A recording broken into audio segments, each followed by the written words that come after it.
my turn, Fox. Is it? Ah.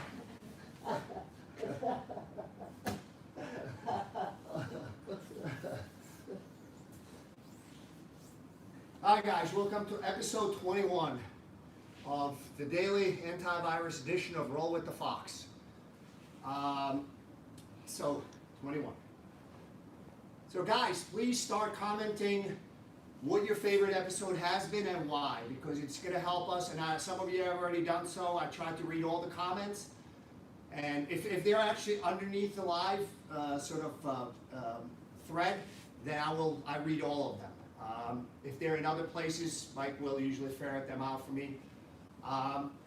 Guys, when we first started this, we were doing monthly Roll with the Fox, and I was trying to help provide Brazilian Jiu-Jitsu troubleshooting to people all over the world, and we have become truly global. Like I said, we have people tuning in from Australia, from India, from Israel, from Morocco, from South Africa, from Italy, from Sweden, from Germany, from Poland, from Czech, from Canada, from US, from Latin America, Brazil, Costa Rica. So anyways, guys, I wanted to accomplish three things, and I think it's working. One is to help people grow their Brazilian Jiu-Jitsu. In this case, mostly for most people, it's going to be visually. Some people are still able to drill. Second one was to make everybody's day a little bit better. We tried to have a little fun. I know times are tough, but also have a little bit of fun. And three is to create sort of an online class, interactive, where people kind of ask questions, but also talk, I know a lot of people talk with each other during class, but this is special times.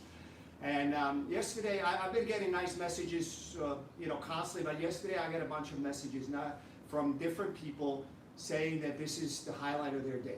And it truly makes me happy. I also see that people have sometimes tuned in from places far as from India and maybe from the Western Hemisphere, and people saying, hey, how you doing, to each other online. So, making the BJJ community truly global. So hopefully, guys, let's keep it going. All right, let's dive right into it. So today, what we have is a bit of an interesting concept. We worked on it a little bit before when we worked on the mounted arm lock. And the question, I forget who said it, because it was a few days ago, and I forget whether it was YouTube, whether it was Facebook or Instagram, is, well, at what point do you give up the top position? So that's a very interesting question. It's a very simple answer, but the execution of that answer becomes quite complex. So the simple answer is, I will give up the top position when I feel like he's giving me something in return. Now, if I'm mounted, he needs to give me something really good. All right, so I will stay mounted. I will not. So we were doing this before. So I will, threaten maybe an Ezekiel. I will slide up, and I go for mounted arm lock. A lot of people teach it like this. I will not do that. I will literally. So I start to threaten him. As soon as one of the arms slides up, I'm going to make the same switch, but I'm going to finish here. So guys, a variety of reasons. I'm trying to lighten up. Normally I'd be sitting basically I want most of my weight between my knee and my hip, square on ENRIQUE. But while I'm talking, I'd like to lighten up. So normally I would be sitting like this. The point is, I'm trying to make his position as uncomfortable as possible, and to have him literally hand me submissions on a platter. If I just kind of dive in and this, yeah, if he does something good, maybe I can recover back to guard, okay? But I just gave up a top position to arm lock him. Why? I can arm lock him sitting on him. When you do this well, guys, when most of your weight is in your thigh, okay, and it's resting squarely, sort of slightly diagonally across his ribs, where his ribs meet the stomach, sort of where the diaphragm is, the pressure is tremendous. I'm not the biggest guy in the world. My guys literally want, you know, they want me to take that arm lock. They're happy to get arm locked because it alleviates the pressure. Okay? So if I'm in a position to finish somebody mounted, I will stay mounted. I will not give up the mount. They have to force me. And in the process of forcing me, they're going to open up the submission anyway. So I'm going to have Enrique turn 2 different ways on the mounted arm lock. All right? Then we're going to go over the concept of top across side. We want to give up the top position, but from top across side, or side mount as people call it. Somebody pointed out that cross side is old school lingo, so I'm not sure if hopefully everybody knows what I'm talking about. So I'm going to stay on the same side. So as I'm trying to arm lock him, there's one of 2 places Enrique can turn to me, and then if he forces me down, I will take it. Okay? But understand, he's putting effort into trying to dislodge me, not to escape the arm lock. He wants to just change his position to the top and then defend the arm lock. He can't do both at the same time. All right?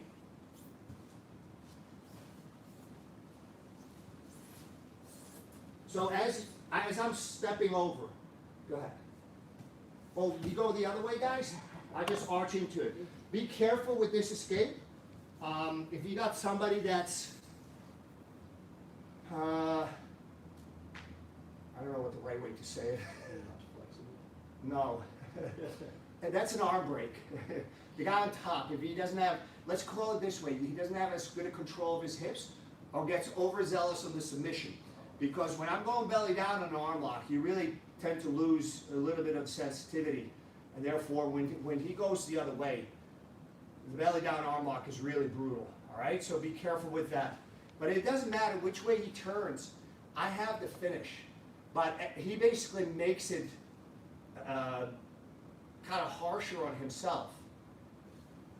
All right.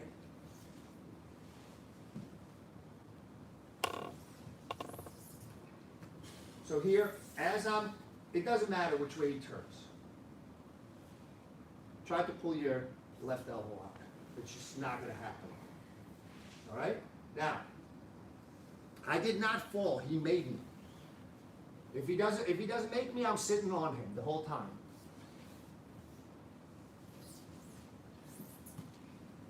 Now, if he goes this way, I can bring my leg over or shin off and just tap belly down. It's brutal, guys. Be careful with this. All right? Now, let's go over one more thing. And this is where he tries to bust out before I get in the position to finish it.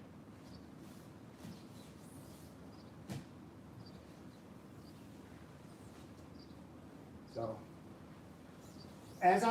this is your most vulnerable time right here.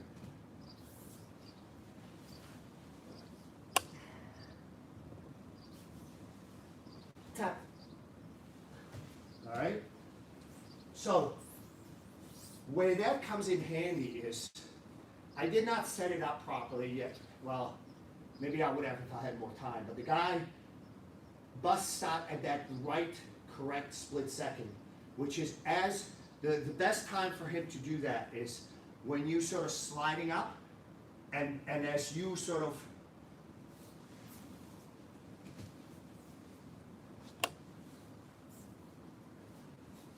so this is the best time to go for Enrique. All right, this is the best time to go. So let's get it.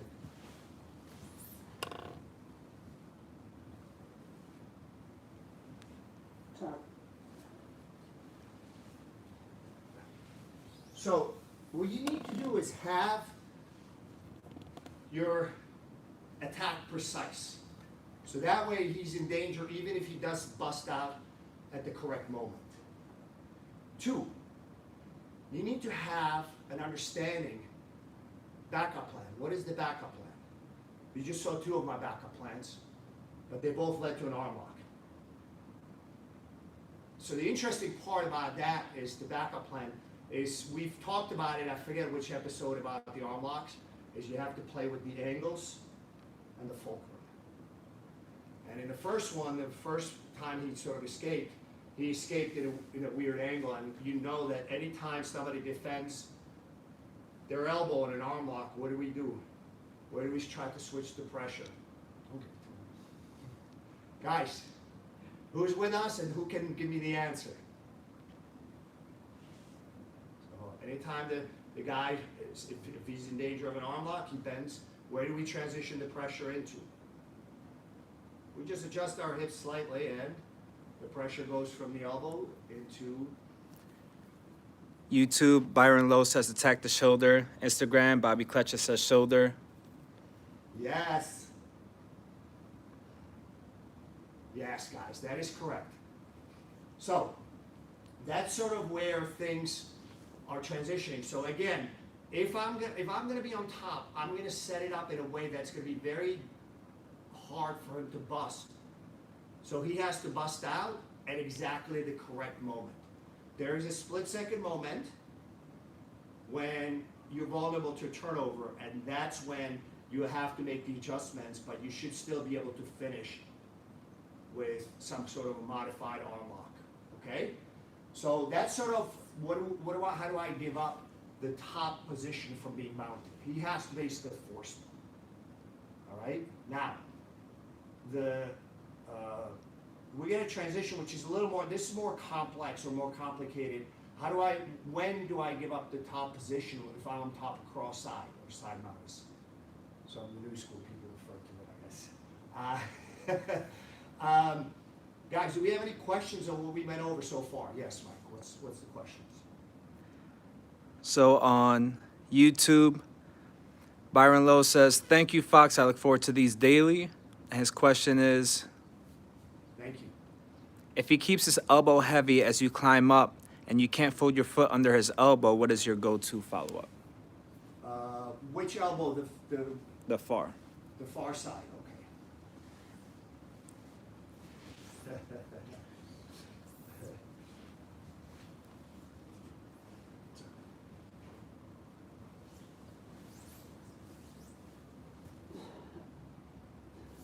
Keep it heavy.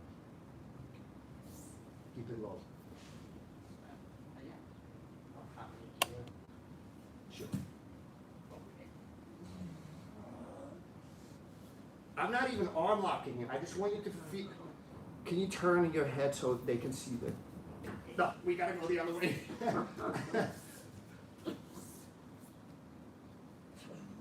He wants me to arm lock him. Guys.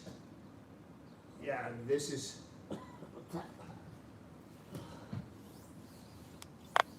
They feel happy when you arm lock them. It doesn't matter.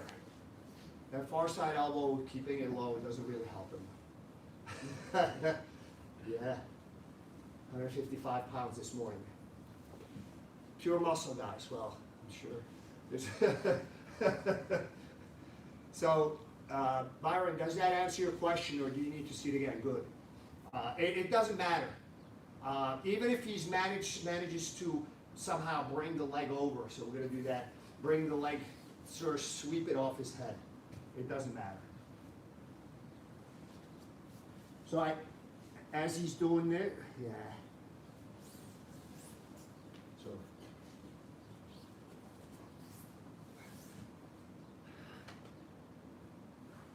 So it doesn't matter, regardless where he goes. One of my favorite sayings is, all roads lead to submission.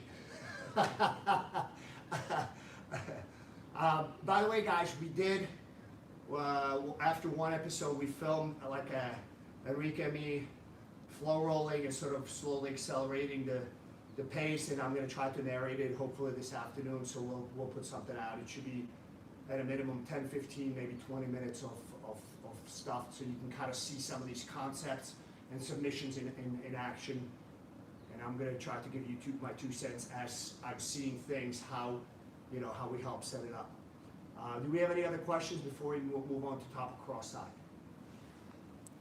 Bob Adams on YouTube says, episode 17 was his favorite, plays into his game that added details that were really helpful, and today's lesson is exactly what he was going to ask, so thank you. My pleasure. All right, so let's move on to top of cross side. Now, guys, this gets very much more interesting, and the reasons. Let me stay on this side so they can kind of see. Don't make me get. So, this is more interesting, guys, and the reason for that is my position is good, but you sometimes can't fight too long or too hard to keep it, because if you do, you can wind up in those short arm locks or omoplatas, or you know, you can go from top of cross side into trouble very quickly, especially if you have my style of game, or Enrique has a very similar style of game to mine. So a lot of times when I insist too long on staying on top of cross side, it bites me in the ass. So you have to understand and kind of play around with, and it might be different depending on who your training partner is. You know, the more skilled they are, the more sort of cautious you got to be. But in the worst case scenario, just accept being put back in guard. All right, but this is, so if I'm on top, a lot of times what I'll try to do is, right now Enrique's not opening anything. All right, so I'm going to try to keep swimming, so still not opening anything. Now he's starting to open something. Then slowly take it away from me. I'm still fighting to stay on top of cross side. All right, so I'm using my head for thinking and for jiu-jitsu. Now I'm starting to isolate the arm, and now go ahead, keep defending.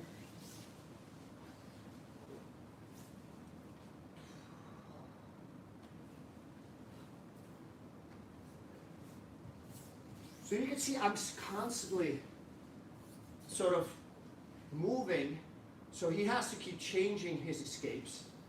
And as that's happening, I'm looking for superior grips. Now we're going to try to do it in a way that basically where he is starting to escape, put me, you know, turn me over. I will take a sweep. So even if he sort of starts to get some sort of set up for a sweep, I will take it if I can get good grips. If I cannot, I will just go in his guard. This is very, very important, guys. So if I have a good grip, and usually when I'm top of cross side, I like to attack either the arms or the neck. So if I can get good grips, I will get swept. The reason for that is because I feel confident that to either finish him with a submission or re-sweeping him back down where I'm on top again. However, if he's setting up a sweep and I don't have any good grips and he's not giving me any good grips, I will basically allow him to put me back in guard, and then I'll just pass the guard again and redo everything. This is a very important idea, guys. Just don't fight sometimes too hard if you don't have good grips. All right? Oh, let's go.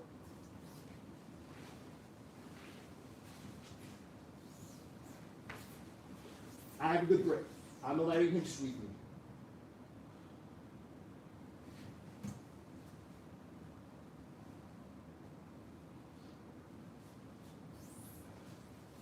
I'll put it on extra light.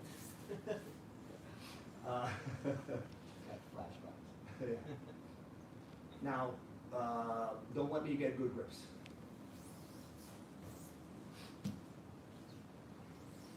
I'm going to try though, you know that.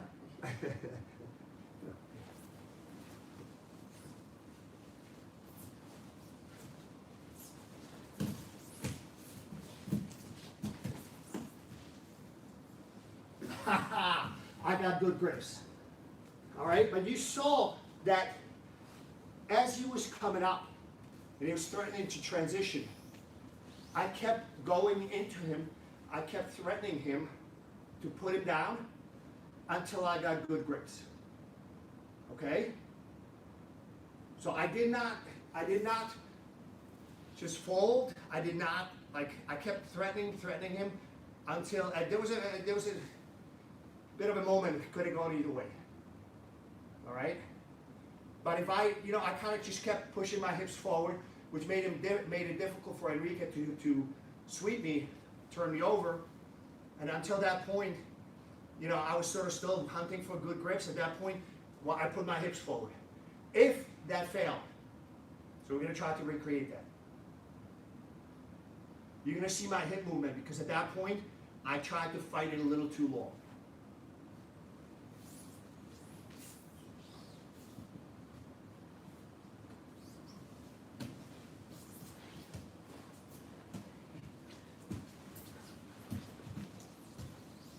So, yeah. Did you notice, I don't know if you noticed the subtleties of this, is that I kept fighting, and then when you start to transition me, I start to lose it, but as I start to lose it, just a split second before that, before you put me into full guard, I just basically took the sweep and moved my hips away. And that allowed me to reload on the grips. So when I wound up on top, I mean on the bottom rather, I wound up getting swept, but I wound up with a good grip. So that's sort of the basic philosophy. If I'm on top of cross side, I will maintain top of cross side. I will not just hold it. I don't know how many times we've done this, like five sequences or so. At no point during any of those sequences did you see me just kind of hold them like this.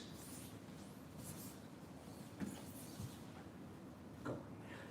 I'm just gonna hold. Yeah, that's what happens. At no point, well, now you did, but before, in the previous 5 or 6, at no point did you see me do that. Because unless you're way bigger than the other guy, you're trying to slow him down or be way stronger, that's not a long-term viable strategy. And when I say long-term, it means like 10, 20, 30 seconds. In jiu-jitsu, sometimes 10, 20, 30 seconds seems like an eternity. So I don't just hold him. I will actually move my arms, move my body in ways that sort of his limbs start to pop out and present opportunities. Until that happens, I keep moving until something pops out that I go after it. If he takes it away from me, I go to what he just opened up. If he threatens to sweep me, I keep fighting until I can have a good grip. When I have a good grip, congratulations, now you can sweep me. I will give you your prize. Do we have a question on this? On YouTube, Legacy Channel asked in regards to the mounted arm lock, as you gather the head, are you worried about the trap and roll sweep? It seems to happen to me. It's very difficult. What do you need to do for a trap and roll?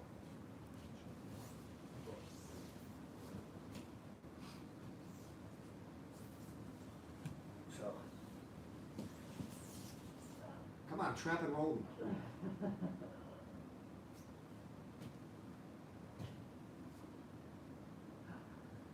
Can you trap and roll? Come on, somebody's asking. It's hard. Do it. You could do it better. Yeah.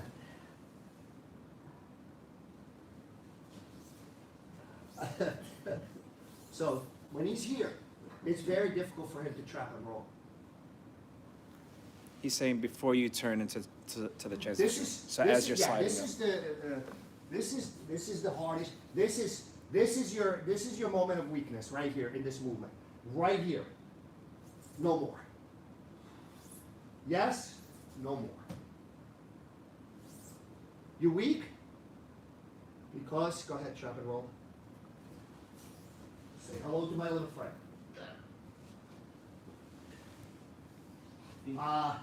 That may not always happen, but can you tell how do I mitigate the risk during that time? Oh, we're going for the Ezekiel?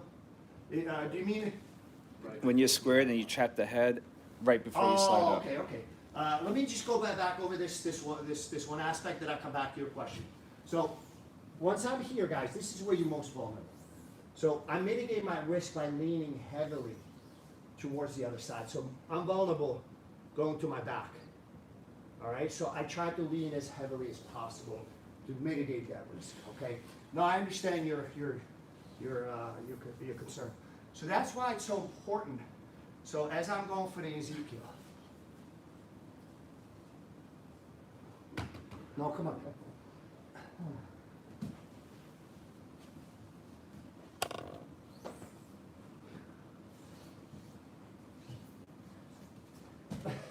No more. So do you understand what I'm saying? Like when I threaten Ezekiel, I am vulnerable to a rollover. But that's when you know, it doesn't have to be Ezekiel. There's other things that you can threaten them with that basically with Ezekiel, as I'm sliding up, I practice it often enough that once once I'm there, I don't care if he turns me over. Because anytime what happens to my neck when I'm trying to, like say somebody's Ezekiel-ing me and I'm going to turn them over. Guys, look at all this real estate. So even if you don't have the Ezekiel that well set up, this is the real estate that you're working with versus here. All right, so work on your setups. But there's other ways to mitigate that, and there's other setups.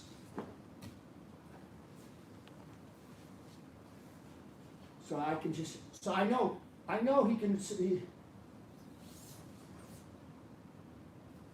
So I know where my vulnerability is. It's to my left. So I'm leaning to my right. Go ahead, Butler, do a better job. So this is a bit of a higher level, so depending where you are in your jiu-jitsu journey, that's one of the things you need to sort of, as you're seeing escapes, you have to figure out how to shut down those escapes. So that's one way. A lot of times, if you can, the guy has a hard time trapping and rolling if his head is scrunched up against his chest. So that's another possibility, is control the head. So that, again, he needs to be sort of trap and roll, but when he's rolling, he's opening his neck. But don't try to combine, like a lot of times when you mount, the guy's usually, as you're controlling him, you have time. You can kind of ride him, post on your hands. Once you decide to make a commitment, if you commit to an Ezekiel, it better be a good setup. So play around with it, drill it. Guys, something that you could play with on your own. This you could do even solo drills. Because if the Ezekiel fails, I probably will not be able to arm lock him just because I focus so much on the Ezekiel. So you have to kind of almost prioritize or figure out, okay, this is how most of my training partners react, and this is how I shut them down. When you have a good teacher, they can help give you the answers, but at the end of the day, after you've been training for a long time, you can figure out the answers on your own. It may take you 3 months, but you will figure it out. Maybe some people will figure it out overnight.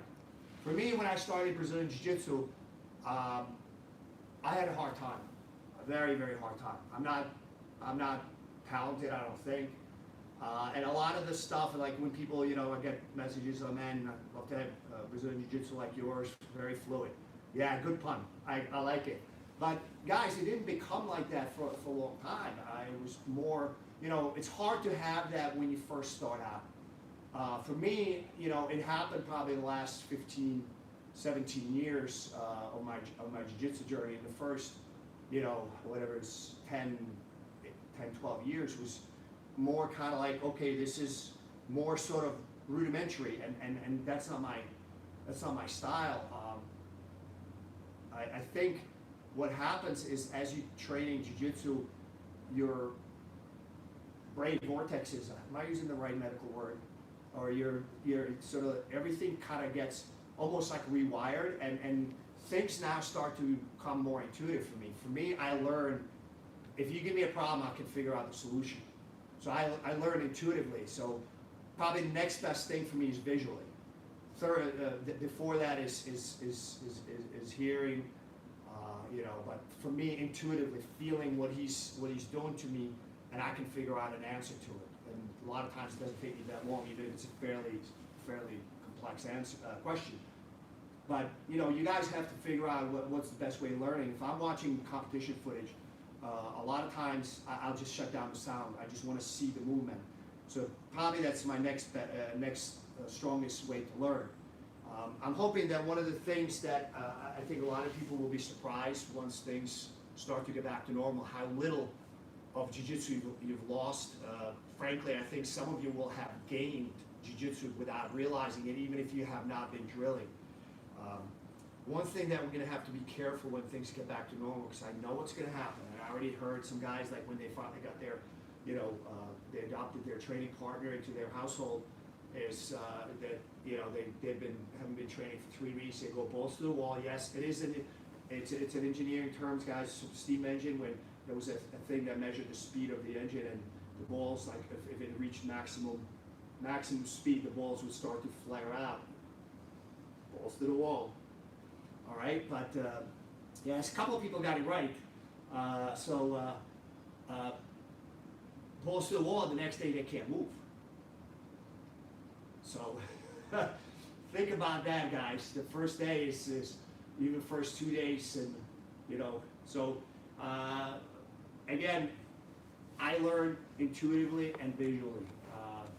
If you learn by listening, just purely that's your best way, I may not necessarily be the best teacher for you. I try to verbalize what I'm trying to think, but there's too many things in my head a lot of times.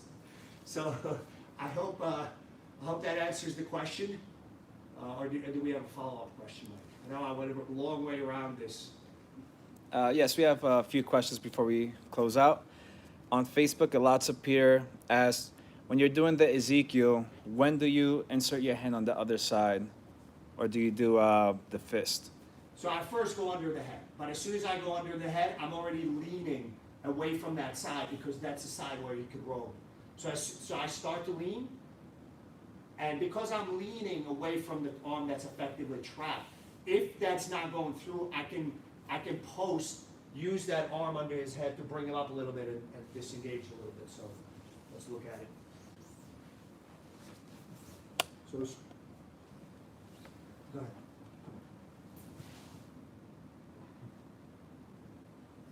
So you can see how slight changes of angles just sliding up. Guys, I'm a big fan of sliding up. Like when I slide up, notice I'm always sliding up staggered. You rarely see me sliding up square. The only way I would go square is if I can trap his arm. Now this is going to be a problem for everyone. Guys, let the record show that he tapped to my pressure, not the arm lock. I tapped to the arm. No, it was not on. What else? The other question is, It's on film. Let's check it out. on YouTube, Bomb Squad 1974 asked if you could please show the no-gi Ezekiel. So this is the gi, no gi. Gi, no gi. So almost the same. So instead of grabbing in the sleeve, I grab my wrist and then I go in. Guys, you can get a stronger Ezekiel if you go in under your armpit with your hand square like a knife blade. The problem is, as you can tell, I have a bad wrist, too many guillotines, that it starts like I can't maintain my hand as square. It's as he's fighting, so my hand actually starts to hurt me more than it hurts him. Parents would be familiar with that phrase probably, but. So I tend to make a fist because it's a lot easier for me to maintain the structure of my wrist and my forearm. So I'll leave it up to you guys. Don't necessarily adopt this style of Ezekiel as the gospel. Take, I'm sure if you YouTube Ezekiel, there's going to be different variations. But usually I use a fist rather than the blade of the hand. For some of you, the blade of the hand might be a more effective way. And last two questions. Antonio Sotillo asked, so while you guys were flowing earlier, when Enrique was trying to place his knee into your armpit to recover guard, you prefer to disengage and make an opportunity while you're on top? If as long as I can kind of just back off and start and continue to attacking, I will do so. I'd rather, if I'm going to go in his guard, if I have no choice, I will do that. But you can't sort of like wait till he puts you in the guard, stretches you out, and now you accept it. It's too late now. You might be arm lock, you might be triangle. few other things. So I will continue to maintain top position until he gives me, the only way I would give up position from the top is either he forces me, or if he gives me a good grip where I know, okay, I can make this grip into a submission, or worst case scenario, to re-sweep him back on the bottom. And another part of his question was, are you thinking about doing an episode solely on advanced concepts? I think I've been trying to sprinkle the concepts throughout sort of the technical aspect. I'm trying to run this like I would a normal class. Yesterday, one of my students, I talked to him over the phone, of course, and he said he gets happy when he sees people from the academy pop up. You know, my students. You know, we, like I said, we're global, but I'm especially happy when my students watch because this is how I teach class. And in between, obviously, everybody has a chance to drill things that I'm teaching. So we're skipping that part for now. But this is how I teach my classes. So I'm trying to make it as normal as possible. So I'm trying to sprinkle the concepts. Some of them are very fundamental. At the end of the day, a lot of the concepts used in jiu-jitsu, they're not that complicated. It's just the ability to implement them is what becomes sort of the difference between fundamental and advanced. The concept is fairly simple. Again, I stay on top until either I can't or I have something that I can nail him with in a submission or a re-sweep. It's a fairly simple concept, but it's hard to put into practice. It takes training, it takes some years. Guys, you gotta understand that when you go to an academy, and I try to, one of the biggest things I can tell students is like, this is your, you know, especially that happens close to when they get to purple belt. This is kind of the biggest thing, one of the biggest homeworks you have, and it's not that specific move. Especially when you're white and blue belt, you should go to an academy and try to learn the technique of the day and try to add incrementally and better understand some of the fundamental concepts. Once you get to a slightly higher level, then a lot of times you rely on one single move, and it becomes almost like to a detriment where now everybody knows what you're doing and starts taking away, and it just can be sort of like really demoralizing. So I usually tell, hey, for the next 6 months, I've said this to people, you probably know who you are. No ankle locks. No ankle locks. So the person could not pass the guard, and basically standing, legs flailing, grab an ankle lock or fall back, and either the other person would scream out tap or you know, mount them, and that'd be it. So, like I said, the advanced concept, there's advanced techniques. The advanced concepts tend to be more fundamental, I think, that require sort of advanced understanding, advanced sort of level of game to be able to implement them. I don't know if that answers the question. Yes, he says, thank you so much. This is amazing. And last question, Vincent MMA Life. Coach, I don't know if you covered this yet, but can you show us an escape from bottom of Crucifix? Thank you, big fan from the Netherlands. That's a rough one.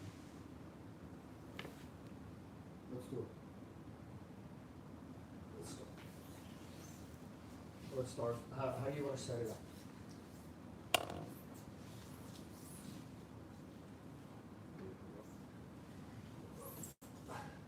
So what I'm trying to do is, this is the escape. The problem is, you know, now Enrique has a dilemma. All right? Does he try to force me to stay down? Or basically chooses to mount?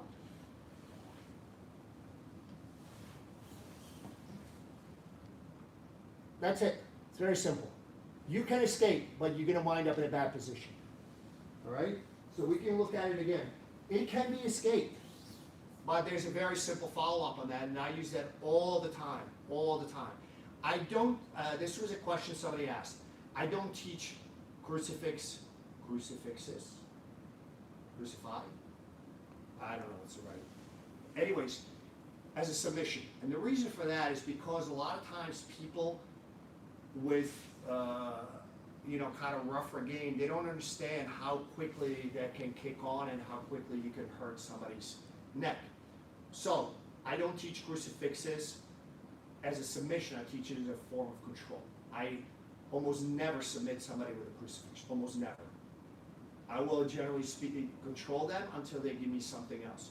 So there's a very simple, the crucifix is a very strong form of pinning. It's very, very difficult to escape. But there is one way to escape it, but you literally going to be putting yourself into being mounted and finished. But at least now you escape the immediate submission, and now you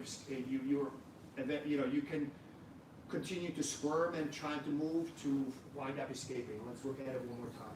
He says thank you. He means as far as MMA, like when somebody's on top. Oh, crucifix. Hitting the arm. Oh, okay. Well, you're gonna eat at least 1 or 2 punches, that's for sure. So hopefully you can last for those, but yeah.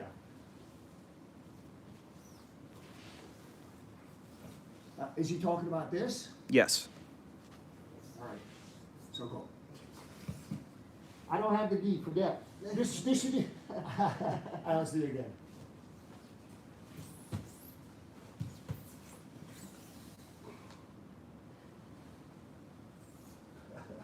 I would kick him in the back.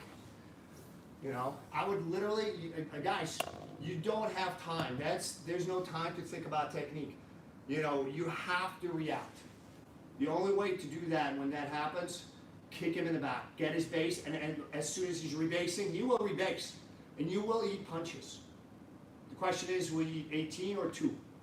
You know, most people can't eat 18. Some people can't eat 2, but, all right, so you don't have, like, there's nothing, like, you have to, what do you have? So clearly your arms are not it, all right? Well, you need one leg to kind of maintain as a,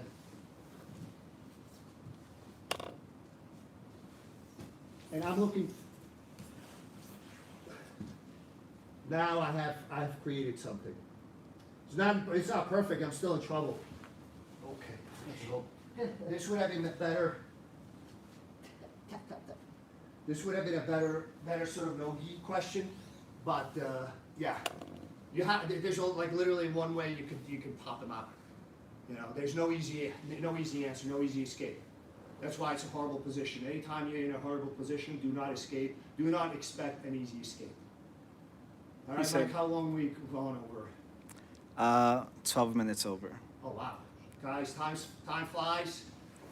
So tomorrow, episode 22, guys. If you comment, guys, I am interested what your favorite episodes were and why. And we'll see you tomorrow, 10:30 a.m. Eastern Time. Guys, stay well and be good to another, especially those that need your help more than you do. All right, guys, see you tomorrow.